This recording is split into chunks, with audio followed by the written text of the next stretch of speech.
ओम नमः शिवाय, हर हर महादेव, जय महाकाल। आप सबको पता है कि सावन का बहुत ही पवित्र सा, बहुत ही प्यारा सा महीना चल रहा है। मेरे देव आदिदेव महादेव जी को प्रसन्न करने का बहुत ही अच्छा मौका है।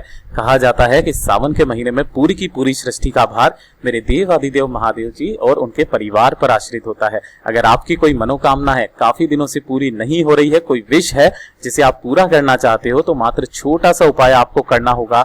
जल की धार लगानी होगी आपको, जलाधारी से शिवलिंग तक इस सावन में इस उपाय को किया जाता है और आपकी जो भी मनोकामना होगी पूरी जरूर होगी। पूज्य गुरु जी की कथा से सुन करके और समझ करके पूरे उपाय को बड़े ही विस्तार से बताऊंगा, परंतु उससे पहले आप सबसे एक छोटी सी गुजारिश करूंगा कि जो लोग पहली बार आए हैं चैनल को सब्सक्राइब जरूर करना और वीडियो को लाइक करके महादेव जी का कोई सा भी प्यारा नाम कमेंट बॉक्स में लिखना मत भूलिएगा।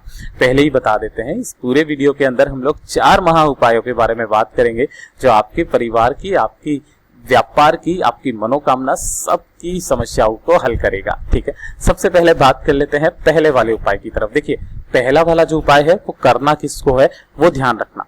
जो आपने देखा जल की धार वाला उपाय जो सिर्फ सावन में किया जाता है, ये वाला उपाय किन लोगों को करना है। देखिए, काफी सारे माता पिता जो हैं वो परेशान हैं कि उनके बच्चों की जो है वो समय पर शादी नहीं होती है, उम्र बहुत ज्यादा हो गई, कोई अच्छा रिश्ता आ ही नहीं रहा है, कोई अच्छा रिश्ता आज भी जाता है तो वो पैसा ज्यादा मांगता है या फिर कोई ना कोई ऐसी बात हो जाती है कि बिगड़ जाती है। देखिए, आपके परिवार में बेशक ऐसा नहीं हो रहा है, आपके परिवार में जो आपके आसपास कोई रहता है या फिर आपके दूर के खानदान में किसी के भी साथ में अगर ऐसा कुछ हो तो उन्हें इस वाले उपाय को करने के लिए जरूर कहिएगा। मोहल्ले में अगर हो या किसी से भी आप सुन लें कि उनके घर में शादी से लेकर के ऐसी समस्या चल रही है, किसी बच्चे की शादी नहीं हो रही है या बच्ची की शादी नहीं हो रही है, काफी ज्यादा दिक्कत है, तो उनको सबको सजेशन देना इस वाले उपाय को करने का। मात्र सावन के महीने में किया जाता है, ठीक है ना। ध्यान से देखना, उन बच्चों की शादी भी होगी और इतना परफेक्ट जीवन साथी मिलेगा कि उनका परिवार हमेशा खुश रहेगा। ठीक, देखिए, शादी अगर किसी बंदे की नहीं होती है तो माता पिता सबसे ज्यादा परेशान होते हैं, तो उन माता पिताओं के लिए इस वाले उपाय को जरूर आप शेयर कीजिएगा सभी लोगों को। ठीक है, देखिए, जब भी कभी कोई सावन का महीना आता है ना, तो आप हमेशा क्या करते हो, 1 लोटा जल चढ़ाते हो। इस वाले उपाय के अंदर आपको लेने होंगे 2 लोटे और दोनों के दोनों लोटों में आपको और ज्यादा कुछ नहीं भरना है, आपको भरना होगा जल। जल कहाँ का, अपने घर का शुद्ध जल। भैया देखो, जिन व्यक्तियों की शादियां नहीं हो रही है, चाहे स्त्री हो चाहे पुरुष हो, ठीक है ना, उनके माता पिता को उन बच्चों से इस वाले उपाय को करवाना है जिनकी शादी नहीं हो रही है, ठीक है ना। इन दोनों लोटों में जल भर करके उन्हें सावन में किसी भी दिन, ठीक है ना, किसी भी दिन सावन के महीने में आप लेकर के पहुंच जाना महादेव जी के मंदिर शिवलिंग के पास में। यहाँ पर आप उत्तर दिशा की तरफ, नॉर्थ डायरेक्शन की तरफ मुंह करके आपको खड़े हो जाना है, ठीक है ना। और वो जो दोनों लोटे लिए हैं उसी बच्चे के हाथ के दोनों हाथों में 1-1 लोटा पकड़ा देना और 1-1 लोटा पकड़ा देने के बाद आपको करना क्या होगा, देखिए, इसका भी एक खास क्रम है। जो जल आपको समर्पित करना होगा, इस जलाधारी से लेकर के, जैसे कि आपने 2 धार लगाओगे ना, 2 धार एक साथ आपको जलाधारी पर डालनी है और यहीं से डालते डालते डालते डालते आपको यहां से ऐसे करके ऐसे करके ऐसे करके डालते डालते और शिवलिंग के ठीक ऊपर तक ला करके और दोनों के दोनों पूरे लोटे जल को आपको वहीं पर समर्पित कर देना होगा। लगातार यहां से ध्यान रखना, जल की धार जो है वो टूटनी नहीं चाहिए। दोनों लोटों से एक साथ जलाधारी पर जल समर्पित करना और जलाधारी से ऐसे के ऐसे ही आपको ऊपर की तरफ लेकर के जाना है, माता अशोक सुंदरी पर, भगवान गणेश जी पर, भगवान कार्तिकेय जी पर, माता रानी के हस्तकमल पर और उसके बाद में शिवलिंग पर, और लगातार ऐसे ही समर्पित करते हुए पूरे के पूरे लोटों को यहीं पर समर्पित कर देना है। इसी वाले उपाय को सावन के महीने में लगातार 7 दिन उन बच्चों से इस उपाय को करवा दीजिए। सुबह करवाना चाहो सुबह करवा लो, शाम को करना चाहो शाम को करवा लो, कोई दिक्कत नहीं है। उन बच्चों की जिंदगी सुधर जाएगी, उन्हें अपने जीवन में बहुत ही अच्छा जीवन साथी मिलेगा। पूज्य गुरु जी का ये वाला उपाय मात्र सावन के महीने में किया जाता है, जरूर कीजिएगा। ठीक है, ये हो गया पहला उपाय। अब बात करते हैं दूसरे वाले उपाय की तरफ। देखिए, कल है एकादशी का दिन, तो एकादशी का उपाय तो बताना बहुत ज्यादा जरूरी है, ठीक है ना। देखिए, ये वाला उपाय उन लोगों के लिए है, उन बच्चों के लिए है जो कि अपनी सरकारी नौकरी की तैयारी तो कर रहे हैं लेकिन उनकी नौकरियां नहीं लग रही है। प्राइवेट नौकरी में इंटरव्यू के लिए जाते हैं, फेल हो जाते हैं, नौकरी लग ही नहीं रही है, तो उन बच्चों को इस वाले उपाय को एकादशी के दिन जरूर करना चाहिए।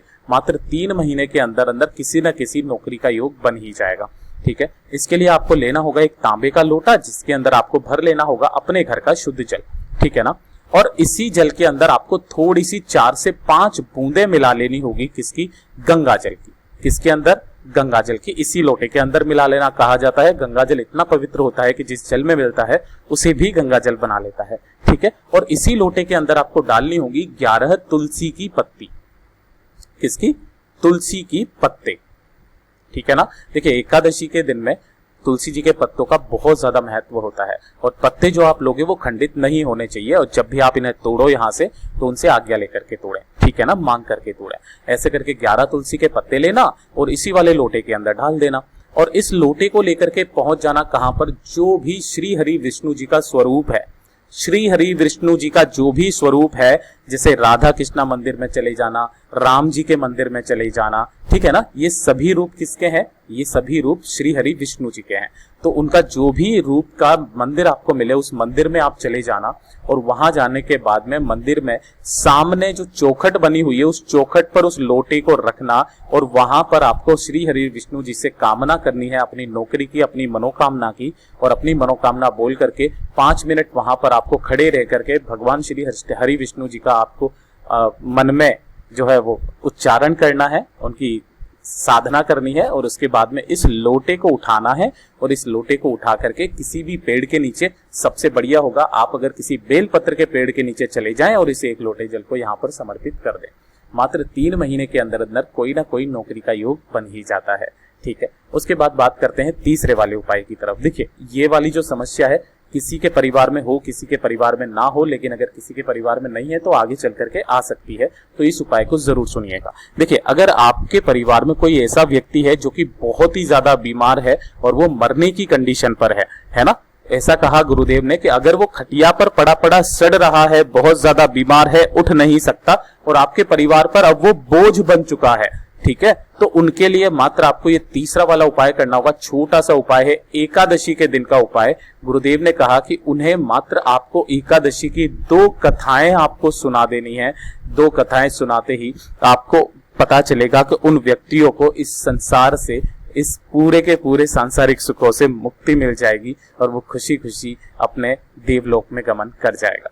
पूज्य गुरु जी का ये वाला उपाय भी बहुत ज्यादा खास है और अचूके जरूर कीजिएगा, ठीक है, जब भी आपके परिवार में ऐसी कंडीशन आ जाए।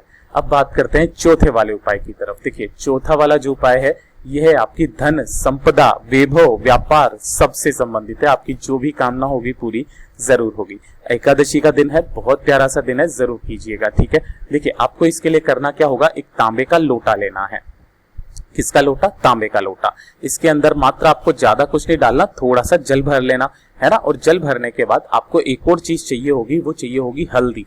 तो आपको इस हल्दी की जो गांठ दिख रही है ना, ये नहीं लेनी है, ठीक है ना, आपको पिसी हुई हल्दी लेनी है, थोड़ी सी, कितनी, चुटकी भर आपको हल्दी ले लेनी होगी, ठीक है ना। और इन दोनों चीजों को लेकर के प्रदोष काल में पहुंच जाना। कहां पर? आंवले के पेड़ के नीचे। कहां पर जाओगे? प्रदोष काल में आप आंवले के पेड़ के नीचे। जब आप यहां पर पहुंचेंगे तो सबसे पहले आपको करना क्या होगा, ध्यान से सुनना। उपाय को करने का एक नियम है, आपको श्री हरि विष्णु जी के एक नाम है और महादेव जी का, दोनों का एक सम्मिलित नाम है हरिहर महादेव, है ना, हरिहर महादेव। देख पा रहे हो, एकादशी का दिन, श्री हरि विष्णु जी का दिन, और अभी जो सावन का महीना चल रहा है वो मेरे देव आदिदेव महादेव हर हर महादेव का चल रहा है। और ये वाला जो नाम है श्री हरि विष्णु जी का और महादेव जी का, हरिहर महादेव जी के नाम से जो व्यक्ति इस उपाय को कर लेता है एकादशी के दिन, उसकी सारी मनोकामनाएं पूरी जरूर होती है, ठीक है। देखिए आपको हरिहर महादेव जी के नाम से एक चुटकी जो आपने हल्दी ली है, अपनी कामना कहते हुए यहाँ पेड़ की जड़ों में आप डाल देना और उसी के ऊपर आपको श्री हरि महादेव जी के, यानी कि जो हरिहर महादेव जी के नाम से ही आपको ओम नमः शिवाय, श्री शिवाय नमस्तुभ्यम पंचाक्षरी मंत्र या षडाक्षरी मंत्र का स्मरण करते हुए एक लोटा शुद्ध जल उसी हल्दी के ऊपर आपको समर्पित कर देना होगा। यही सब किन महादेव जी के नाम से? हरिहर महादेव जी के नाम से। 2 मिनट यहाँ पर खड़े होना, अपना नाम और गोत्र बोलना और अपना नाम और गोत्र बोल करके आपकी जो भी कामना है वो बोल देना। अगली एकादशी आने तक आपकी जो भी कामना होगी पूरी जरूर होगी। पूज्य गुरु जी ने जैसा अपनी कथाओं में बताया वैसा आसान भाषा में आपको बताने का संपूर्ण प्रयास किया। वीडियो पसंद आया हो तो लाइक जरूर करना, चैनल की सब्सक्राइब जरूर कीजिएगा।